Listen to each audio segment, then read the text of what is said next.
kulanti wacan wanaagsan nabadii daawadayaal wararka kasoo kordhaya aqoonsiga jumhuuriyadda Soomaaliya ka heshay 16 bishii 12 2025 dalka Israa'iil halkaasi oo video call ku kala dhex mareen ra'iisul wasaaraha Israa'iil Benjamin Netanyahu iyo madaxweynaha Jamhuuriyadda Soomaaliland mudane Cabdiraxmaan Cabdilaahi Ciro waxaa soo taraaya shirkadaha waaweyn ee gebi ahaanba adduunka ka shaqeeya kuwaasi oo Soomaaliland u aqoonsanaya wadan madax bannaan barta caanka ah ee Google ayaa u aqoonsatay in ay Soomaaliland tahay wadan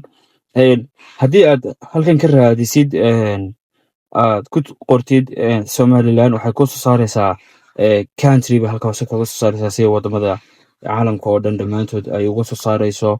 haddaad ka raadisid listiga shirkadda Google tan oo ah guulo waaweyn oo Jamhuuriyadda Soomaaliland ku tallaabsatay tan iyo aqoonsiga ay ka heshay Israa'iil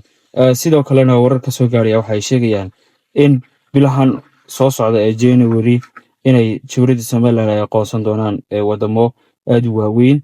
kuwaasi oo ilaa hadda ay ka shaqeynayso sidii ay ugu dhawaaqi lahaayeen maalmaha soo socda aqoonsiga Jamhuuriyadda Soomaaliland